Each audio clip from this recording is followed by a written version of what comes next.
Bom dia, gente. Beleza?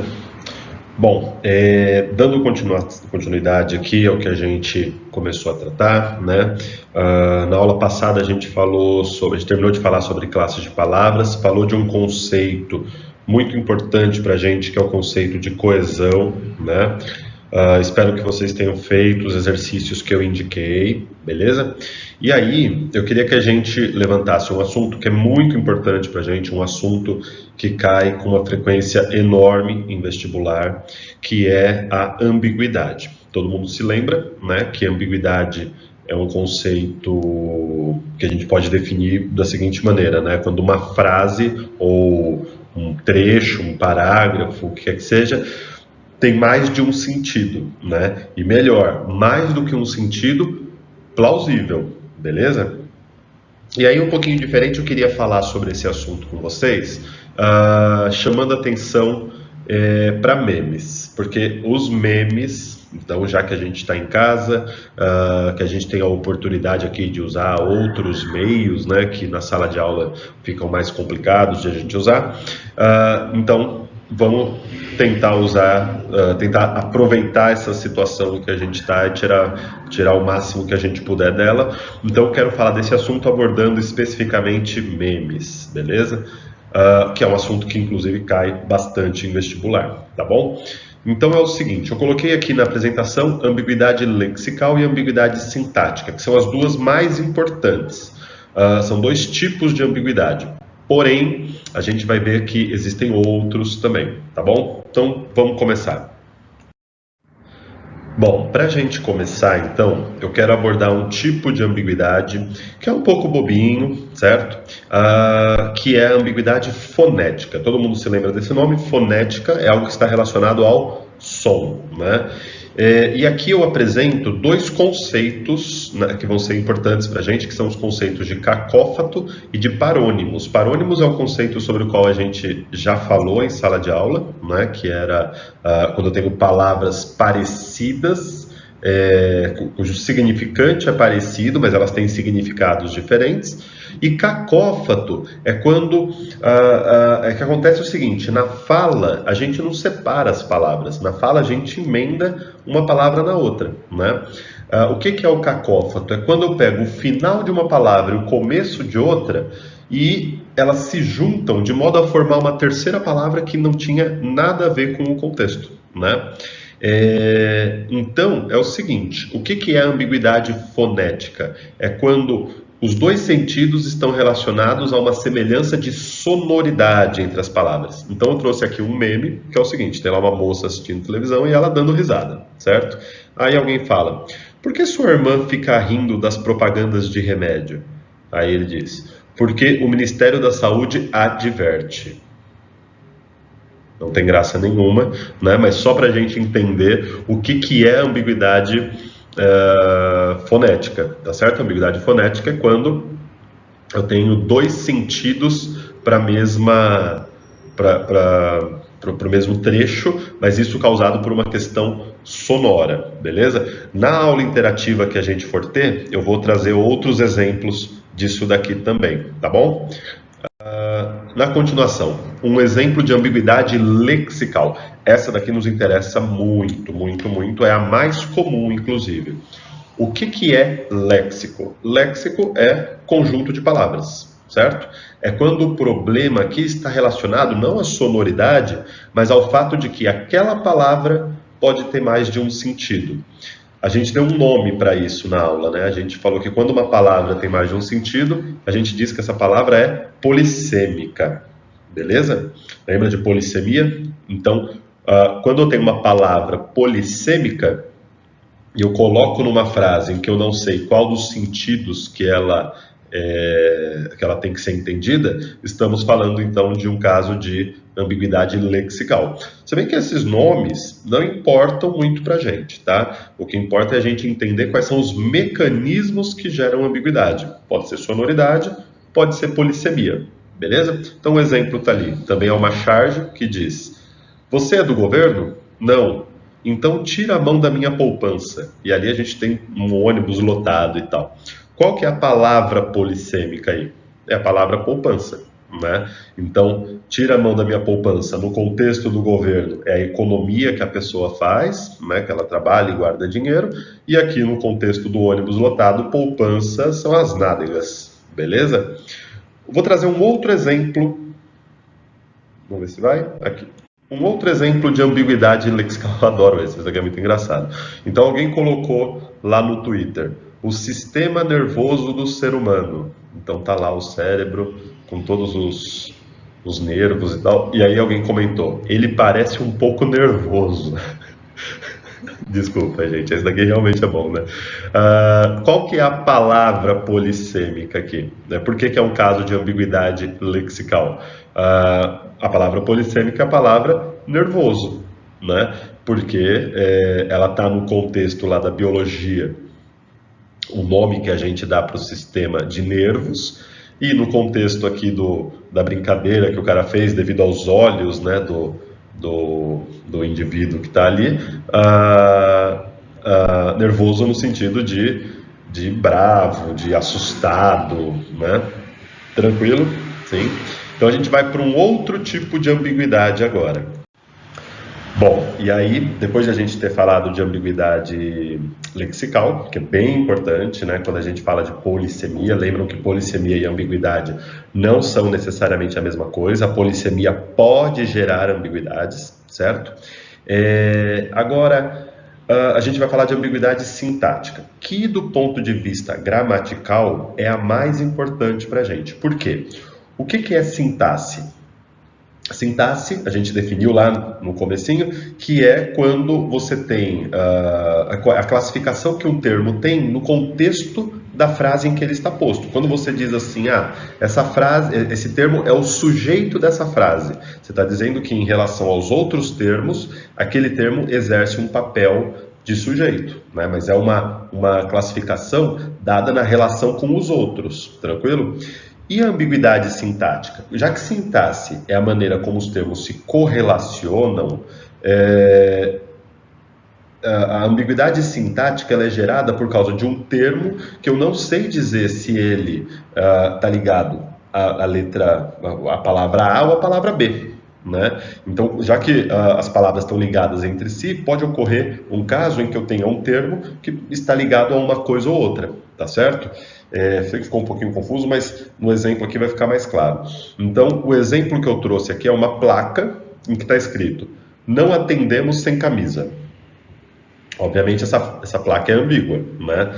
Qual é a ambiguidade do ponto de vista semântico? Lembrando, semântica é significado, é isso que a gente está preocupado, é com isso que a gente está preocupado agora.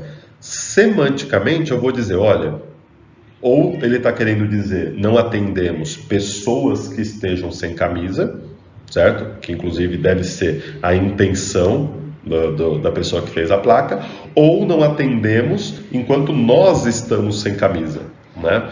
Quando a gente for falar de análise sintática, a gente vai ver que essa ambiguidade é uma ambiguidade de classificação também, beleza? A gente vai ver que esse termo sem camisa pode estar ligado ao verbo atender como objeto direto ou como adjunto adverbial de modo. Mas tudo bem, isso a gente vai tratar depois. Então, por enquanto, a gente só está vendo quais são os mecanismos que geram ambiguidade. E um deles é exatamente esse daqui, um termo estar ligado a coisas diferentes. Tranquilo? Tem um exemplo muito parecido com esse, que era uma piada que caiu em vestibular, que dizia o seguinte: um bêbado chega no médico e pede para ser atendido. Aí o médico responde: eu não atendo bêbado. Aí o bêbado responde para o médico, fala: tudo bem, doutor, eu espero o senhor ficar bom. Por que que é uma ambiguidade idêntica a essa, né? Porque na frase do médico, eu não atendo bêbado, de fato ela é ambígua, né? Eu não atendo pessoas que estejam bêbadas, ou eu não atendo enquanto eu estiver bêbado. O médico pretendeu um sentido e o bêbado entendeu outro. Cada um, obviamente, segundo a sua conveniência. Tranquilo? Vou trazer um outro exemplo aqui de ambiguidade sintática, já que essa é a mais importante para nós. Essa daqui é uma tirinha que foi utilizada numa questão da Unicamp. E você tinha que explicar justamente os sentidos que foram explorados aqui. É uma tirinha que explora a ambiguidade e a questão exigia isso, que a gente explicasse esses sentidos, né? Então, tá lá o Garfield, aí o John, que é o dono dele, né, apresenta para ele um saco de ração e diz: comida para gato com pouca gordura. Aí o Garfield fica olhando e ele pensa: e por acaso eu sou um gato com pouca gordura? Olha bem, né? A gente sabe que o Garfield é conhecido por ser guloso, por estar acima do peso, por ser preguiçoso, tem toda essa questão envolvida em relação a essa personagem. Mas a frase que o John disse, né, o dono dele disse, de fato é ambígua, né? Comida para gato com pouca gordura. Qual que é o trecho aí que é ambíguo? Pensa. Se você respondeu com pouca gordura, tá certo. Agora, ele é ambíguo não é porque ele tem dois sentidos. Não é porque com pouca gordura tem dois sentidos. Não é isso. Porque senão seria polissemia, certo? Seria uma ambiguidade lexical. O problema desse trecho com pouca gordura é que ele qualifica alguma outra palavra, ele qualifica um outro substantivo que também está na frase. O problema é que da maneira como a frase está formulada, ele pode ser um qualificativo tanto de gato quanto de comida, né? A intenção do John era dizer que é comida com pouca gordura e para gato, né? Uma ração específica para gato e uma ração com pouca gordura. O entendimento do Garfield é que é um gato que já tenha pouca gordura, que não é o caso dele. Tranquilo? Então está ligado a um qualificativo, é como se fosse um adjetivo, uma locução adjetiva, que toda locução adjetiva está ligada a um substantivo. O problema é, ela está ligada ao substantivo comida ou ao substantivo gato? Tranquilo? É disso que a gente está tratando quando a gente fala de ambiguidade sintática. Muito importante para a gente, hein? Bom, na continuação aqui do que a gente está tratando, eu quero chamar a atenção de vocês. Já falamos então de ambiguidade fonética, certo? Aquela ligada à sonoridade, da ambiguidade lexical, que é aquela ambiguidade gerada pela polissemia, porque uma palavra tem mais de um sentido. E aí, no caso específico da ambiguidade lexical, eu queria chamar a atenção de uma palavra muito importante para a gente, que é o pronome seu, pronome sua, que é uma palavra muito polissêmica, né? Quando eu falo assim, o meu amigo, não, pego assim, o João entregou o seu relógio. Por que essa frase é ambígua? Porque o pronome seu pode significar que o João entregou o relógio dele ou ele entregou o seu relógio, da pessoa com quem eu estou falando, né? Então o pronome seu é polissêmico, quer dizer que ele é ambíguo? Não necessariamente. Pode ou não ser ambíguo, tá certo? E aí a gente falou da ambiguidade sintática, que é aquela que o termo que gera ambiguidade não é polissêmico, ele não tem mais de um sentido, mas ele pode estar ligado a duas coisas diferentes, tranquilo? E por último, eu queria chamar a atenção aqui da ambiguidade, por último não, porque depois tem mais um detalhezinho que eu queria comentar com vocês, que é a ambiguidade contextual. Isso quer dizer o seguinte, eu vou ler do jeito que eu escrevi ali, ó. Pode estar relacionada a uma incoerência com o momento da enunciação. O que isso quer dizer? Isso quer dizer que o lugar em que aquela frase é dita, a pessoa com quem eu estou falando, isso pode levar a gente a pensar num significado, só que, de repente, aquilo tem um outro significado. Então eu trouxe um exemplo aqui, um exemplo péssimo, né, da Prefeitura de Lavras, e ela colocou uma faixa que dizia o seguinte: violência sexual. Beleza. Curso e treinamento. É um problema, né? Então, se a gente pensar assim, qual foi a intenção dessa faixa? Curso e treinamento para prevenir, para identificar, para combater violência sexual, né? Do jeito que está escrito ali, isso nos leva a pensar um outro sentido que obviamente não é o pretendido, que é o curso treinamento para se promover violência sexual, né? Então percebam que a ambiguidade nesse caso não é gerada por polissemia, por sonoridade ou pela maneira como os termos estão ligados, mas ela foi gerada pelo fato de essas duas informações estarem numa mesma faixa, sem deixar clara qual é a ligação entre essas informações. Tranquilo? Tem um outro caso aqui sobre ambiguidade contextual, que é essa daqui, um meme, eu acho engraçado esse também. Então tá lá a professora com os vários alunos numa espécie de aglomeração, algo que não pode acontecer, né? E aí a professora pergunta: Raquel, onde fica o Brasil? E a Raquel aponta: aqui, professora. Antônio, e quem é que descobriu o Brasil? Aí ele responde: a Raquel. É bonitinho, né? Engraçadinho. Tem uns mais pesados aí, mas eu não coloquei aqui, óbvio, né? Que eu não ia ter colocado. Mas o que está em jogo aqui? A frase da professora: quem é que descobriu o Brasil? Essa frase não é ambígua, né? Só que no contexto em que ela foi posta, isso quer dizer, com a frase anterior, o fato de a professora ter perguntado antes a Raquel onde está o Brasil e a Raquel ter sido a aluna que apontou onde está o Brasil, faz com que a frase da professora se torne ambígua. Então, isso que a gente está chamando de contexto, tá certo? Por isso que é necessário que haja toda essa historinha antes aí, porque a frase sozinha não é ambígua. Deu para entender? Isso é bem comum aí nas respostas que a gente vê na internet. Tem um caso muito interessante que eu vou mostrar para vocês agora, que também explora aí essa ambiguidade contextual, beleza? Então vamos para essa daí. Bom, só porque a ambiguidade é um assunto muito divertido, eu trouxe mais dois casos aqui de ambiguidade contextual. Esse daqui é um que eu adoro muito, que é um meme também, né? Então é um casal que está ali no jantar romântico e aí ele fala: pô, gata, queria te dizer uma coisa, mas não sei como falar. Ela fala: para, bobo, pode falar. Aí ele: Massachusetts. Ou seja, a frase é ambígua.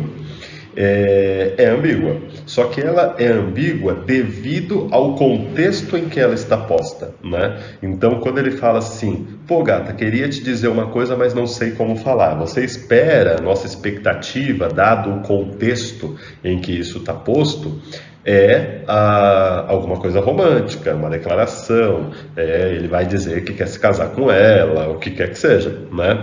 Porém, quando vem a resposta dele daquilo que ele ia dizer, a gente descobre que essa frase, queria dizer uma coisa, mas não sei como falar, é ambígua porque, né? Não é que ele não sabe como falar por estar acanhado, mas é que ele não sabe pronunciar, né? Que é o nome do estado de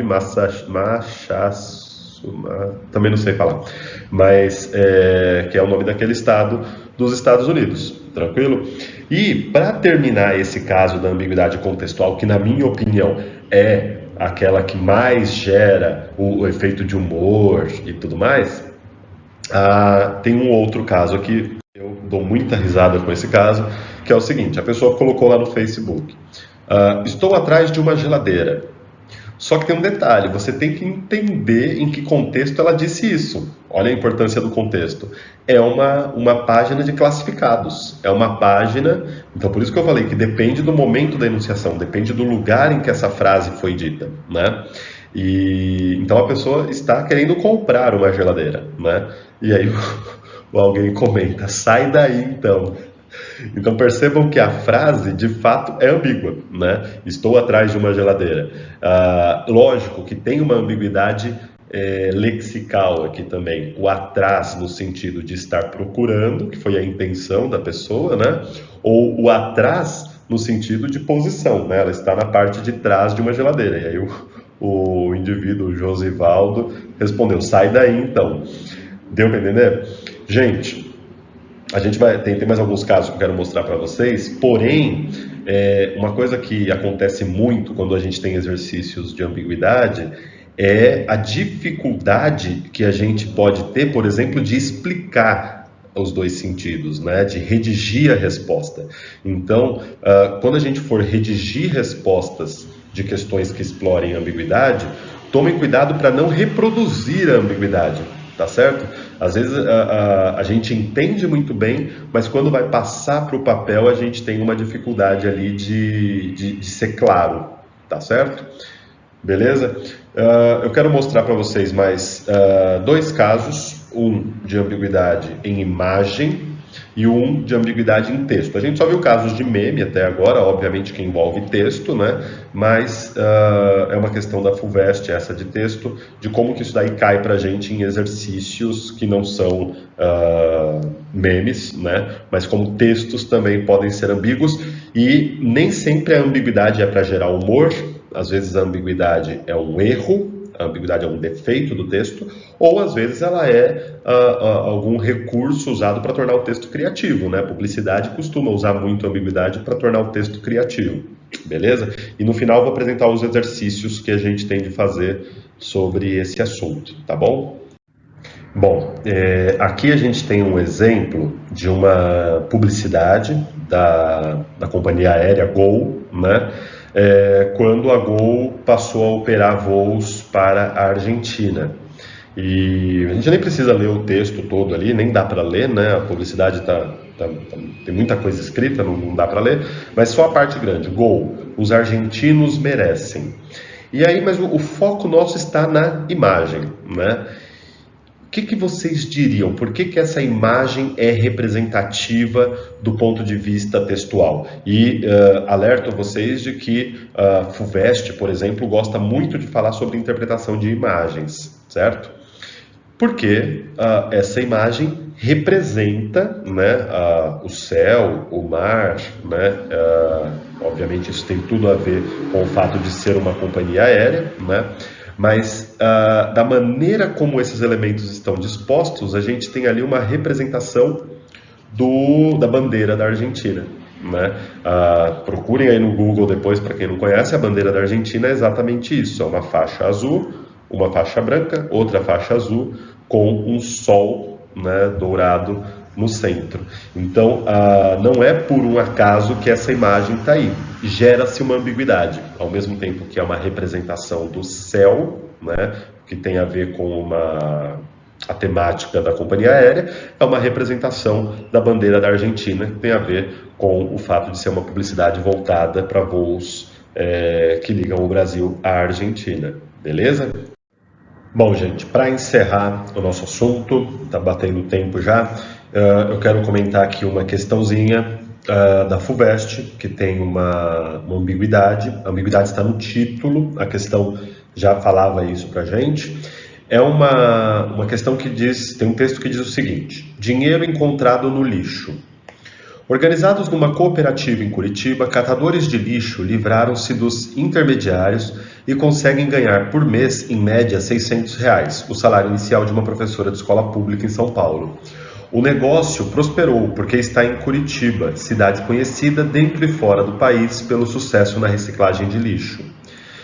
Bom, não vou nem me alongar muito, mas vocês percebam que o título é ambíguo, certo? E a questão da FUVEST ia nesse sentido, né? Ela perguntava qual é a ambiguidade do título e qual era o sentido desses dois possíveis que deveria ser adotado considerando do que fala essa notícia, né? Então, bem resumidamente aqui, eu posso entender que esse título, dinheiro encontrado no lixo, ele pode estar dizendo que foi encontrada uma quantia de dinheiro que foi jogada no lixo, ou que é o lugar de onde os catadores, por meio da reciclagem, tiram o seu sustento, né? Que é justamente o sentido pretendido pela notícia, tá certo? Então aqui é um caso em que a ambiguidade foi utilizada para criar efeito, né? Ela não é só um defeito, ela não é para criar humor, mas foi para tornar mais criativa a própria notícia, tá bom? Para a gente encerrar, eu quero apresentar assim como a gente fez lá na aula sobre coesão, o que a gente tem que fazer de exercícios, tá? Então eu vou colocar lá no Forms 2 exercícios que eu vou verificar quem fez. Por gentileza, né? Tentem ler com calma. Esse é o momento de crescimento, a gente não está em férias, a gente não está parado. Isso é um conteúdo que, para quem não está muito preocupado, vai sentir falta quando for fazer vestibular, quando for fazer prova, tá certo? É um conteúdo bem importante. Eu estou selecionando aqui o que é relevante para a gente. Então façam esses 2 exercícios lá no Microsoft Forms. E do poliedro eu quero dar essas indicações aqui, tá? Então, eu só marquei errado, gente, eu vou corrigir. Página 130, exercícios 3, 4 e 14, e ali embaixo é página, vou rabiscar aqui mesmo, página 130, vou ver se eu consigo escrever com o mouse, 135. Certo? Estou escrevendo com o mouse, ficou horrível, mas dá para entender. Página 135, exercícios 4, 5 e 11. Gente, justamente para não sobrecarregar vocês, eu selecionei exercícios curtos, exercícios que vão direto ao ponto, que é o que interessa para a gente agora. Tá bom? Um beijo e até a próxima semana, gente.